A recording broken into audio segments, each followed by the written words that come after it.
Hi everyone, welcome back to OZK TV. I hope you have been keeping safe. So much has happened in a very short while. We are talking about this lady, Chacha Eke. Well, we are happy. She says she's okay. She's okay now. Well, we are happy for her. Bipolar disorder is not a joke. It's not a joke at all. It's a brain-based disorder. According to Headline, this condition is characterized by one or more occurrences of manic or mixed episodes, and in some cases may include a major depressive episode. You can see that picture. So many things going on in the brain. You have fatigue, extreme sadness, suicidal thoughts or actions, hyperactivity, insomnia, severe irritability, hyperventilation, changes in weight, stomach aches and pains, increased heart rate, a lot. Changes in sex drive, even muscular aches and pains. So bipolar disorder is not a small thing. It's not. We thank God for her that she has come out of it. Moreover, the disorder has the potential to affect virtually all other areas of your body, from your energy levels and appetite to your muscles and even libido. So you can read more about it. So many people have this, especially in Nigeria, in Africa, but they term it something, maybe the person is possessed. So let us begin now to look into it. Some people that have this, now you can pinpoint it and say, oh, maybe this is what this person is suffering from, like this lady. But we thank God she is free. She's okay now. Hello everyone, my name is Chacha Eke Faani and I love my life.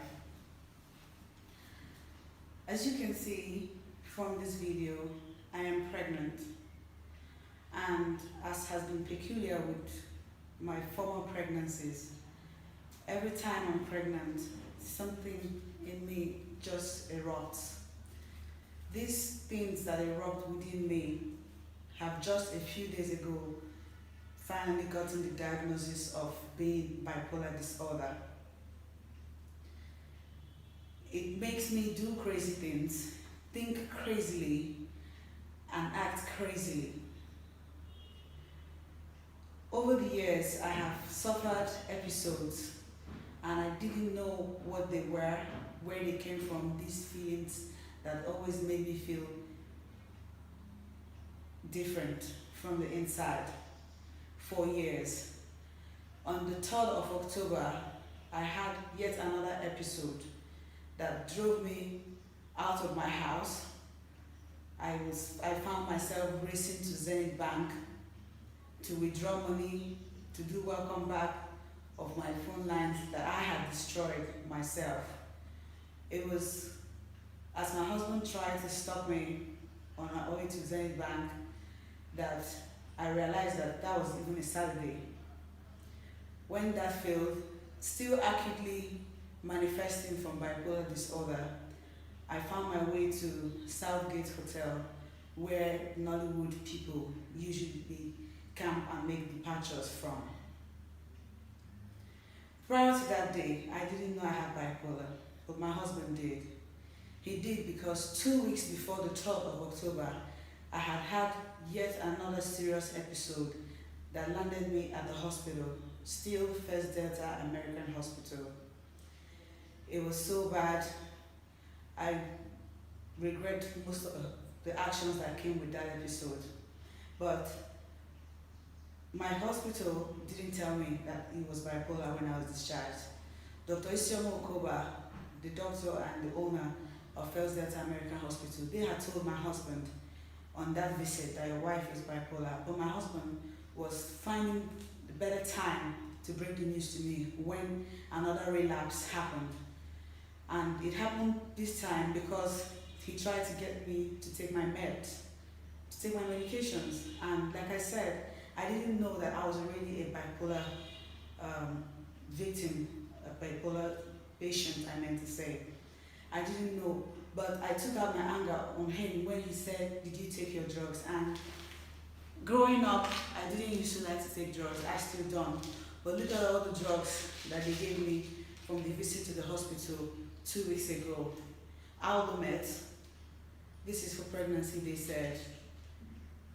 Olanzapam, sulfate, folic acid, B complex, and haloperidol.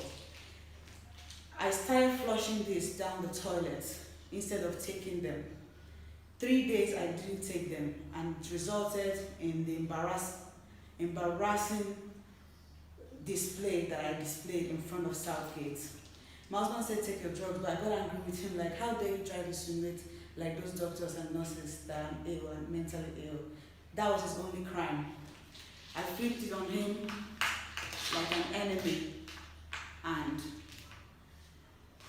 I heard myself saying crazy things like, "I'm leaving my husband." I would not leave my husband. I would never leave my husband and my children and my home. My family, having a home, being Mrs. Fanny, and being mother to the beautiful children God has given me is too much blessings to take for granted.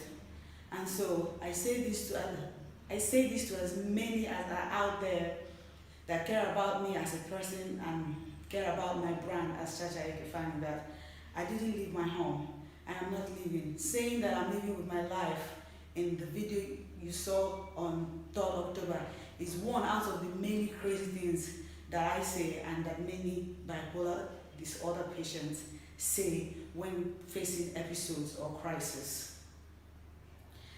I realized that the video I also made defending my husband being alleged to be a wife beater has got some people even insinuating more mess. My younger brother, whom the only time I have seen him, whom the last time I had seen him is May 12th last year. I had my son, Chimeri, on the 10th of May 2019. I saw you, Ike, on the 12th of May. I have never set eye on you since then till now. It's over a year, it's almost 2 years.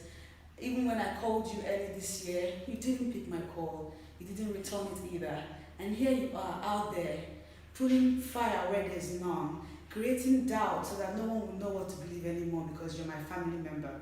But here I am, seated and telling the whole world that personally, as Charity, over the years, even before becoming Mrs. Fanny, there have been an age-long strain between me and the Eke family.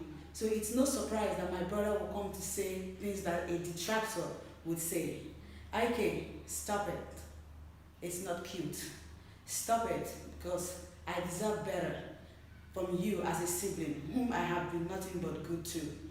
I also realize that there are colleagues out there who, Victoria Inyama and Georgina Onoaha, I choose to translate your videos and concerns as part of you loving me, because it takes love for someone to go out there and start to make proclamations or raise alarm on behalf of the person. But in this case, there is no need for any alarm that has been raised.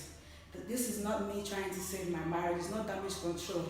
I am pregnant for what would have been my 5th child, if not for one of the post-traumatic situations I've had in the past, all of which I have said I will translate into a movie. But hey, guys, I'm back. I'm back as Mrs. Fanny. I was discharged from the hospital on the 7th of October. My husband and I, we are in Abuja, have been for the past days. I thank him for his patience and understanding throughout this trying period. I'm so glad that there's finally a name for waiting they do me since, because if now by doing something they do me, I wasn't really understanding. I finally do with these drugs. I finally noticed that thing called bipolar disorder, I'm one of the many people out there that have it. And no, I'm not ashamed to say that I have it. I am living my story. I am the experiencer of these things, and it's a learning process and a growth curve for me, and I'm embracing it totally. I even want to use this opportunity to thank some very good and close family friends of ours, like Benny in Houston, Texas. Thank you so much. Thank you, Dr. Kula in Atlanta. Thank you, Kenan, where you're also in the Western world and you know about these things and how it comes upon people out there. And so my case is one out of the many cases. It's not something to be ashamed of, I reiterate. In fact, just like I hinted earlier, that we will in motion picture highlight in details my story, because I strongly believe that many women who have left their homes did out of bipolar disorder. They probably didn't know, it wasn't diagnosed. In my case, Dr. Enebe, still one of the affiliations from the First Delta Hospital, sat with me for long hours of diagnosis. He had me explaining my life experiences from when I was a teenager and how something that happened as a teenager left me scarred and untreated. Internally, I didn't heal from that. Then growing up to having a company with my husband and having to mentally push through amidst the inherent struggles that companies in general face here in Nigeria. All of this have built up into post-trauma depression, have built up into bipolar. But I'm fine now, guys. I missed my meds. That's what happened. I missed my meds. I didn't know I should never do that, and I'll never miss them again. And for my colleagues, like I said earlier, there are some that, like Ernest Toby, I thank him for coming to Southgate that day. It was him that hinted at my husband. He said, could child be bipolar? I recall he did say that, and the moment Dr. Onyeka, the doctor that works with first at the American Hospital, Dr. Onyeka, confirmed that indeed that this is one of my episodes, that he did his best and helped with some other people. Obi Newcastle was there and many other people whose names I cannot begin to call one by one.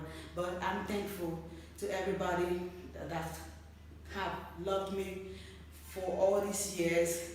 Guys, God win in our situation. And I love my husband. I didn't lose him. He doesn't beat me, and this is no damage control. Please, if you love me, stop spreading the lies. I'm back with my life. I'm getting used to the new normal. The pictures that I've been posting on social media these past days, it's me. It's me. It's not my husband. Quit cussing him out. It's really unfair that someone is innocent and people are casting stones at the person. If you let me, I'll go on and on, but I'm glad that I'm making this video because I owe it to my loved ones out there. I owe it to them. I'm recovering. I'm fine now, and you keep hearing from me. Thank you so much, everybody. Thank you a lot. And I also want to indulge or pray. I also want to encourage fellow Nigerians who are unaware of what bipolar is to read up on it, just like I am doing these past days. Google knows things. Ask Google. Medical practitioners abound in our society. Ask questions. It's me today. It could be you that's watching. It could be your neighbor. Let's look out for each other and let's stop tearing down instead of building up. I'm a firm believer in marriage. I'm a firm believer in life and love. It has not stopped. This 3rd October episode has to be the most embarrassing of it that has had me here sitting. There have been many other episodes, over 8 to 10 if I begin to narrate them. Some of them had me injuring myself, by myself, destroying things, my children terrified. It's a lot, it's deep. But I know within myself, beyond the shadow of doubt, that I am that girl that will never be ashamed to own her truth and speak her truth and stand by it. I am not ashamed, I am not embarrassed, I am fine, I am made perfect by God, and I remain God's gift to the world. Thank you so much, everybody, for watching. I should do this more often. It's exonerating. I feel good in my spirit. God bless us, every one of us. Have an excellent weekend, guys. I love you. Mwah. We wish her the best. We wish her the best. And we pray that this period of her pregnancy, she may not have it again. It will not occur again. All right? Let us put her in our prayers. All right, that is it for today. Well, If you're here for the first time, thanks for tuning in. Thanks for coming here and watching our videos. Kindly subscribe to my channel. The subscription is free. You don't pay anything. Just click the red button and activate the notification bell so you get more of our videos each time I upload a new one. Thank you for watching. Bye.